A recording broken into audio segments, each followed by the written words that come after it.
한국 경제 발등의 불이 된 중국의 성장 둔화. 우려했던 차이나 리스크가 현실화되고 있다. 그동안 세계 경제를 견인해왔던 중국의 성장세가 눈에 띄게 둔화되면서 대중국 수출 의존도가 높은 우리나라에도 그 불똥이 튀고 있기 때문이다. 중국 국가통계국은 올해 3분기 국내 총생산 GDP 증가율 전년 동기 대비 7.3%로 떨어졌다고 발표했다.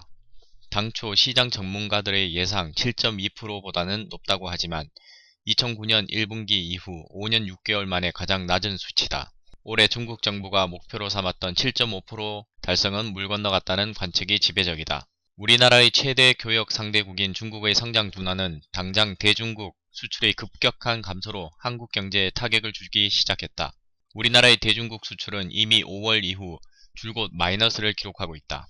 중국에 대한 원 부자재 수출로 재미를 봤던 우리나라 기업들이 중국의 성장 둔화로 직격탄을 맞고 있는 것이다. 중국은 성장률 하락을 감수하면서까지 수출 제조업 중심의 산업 구조를 내수 서비스 위주로 재편하고 있다. 국내 기업들이 중국에 대한 중간재 수출에 목을 매는 방식을 바꾸지 않으면 대중국 수출은 더욱 급격하게 위축될 공산이 크다는 얘기다. 국내 대기업들은 이 같은 변화에 맞춰 대중국 전략을 전면 수정하고 있으나 대응 능력이 떨어지는 중소기업들은 거의 한계 상황에 내몰리는 실정이다. 더욱 심각한 문제는 중국의 성장세 둔화가 지속되는 가운데 전 세계적으로 디플레이션 우려가 커지고 있다는 점이다.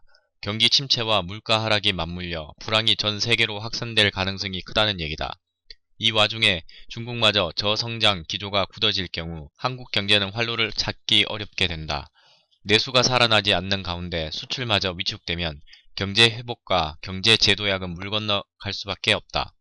이 같은 파국을 피하려면 중국 내수 시장을 겨냥해 차별화된 제품과 서비스 공급을 늘리는 방식으로 수출 경쟁력을 보완하면서 국내 산업 구조를 내수 서비스 중심으로 전환하는 중장기 전략을 병행해야 한다.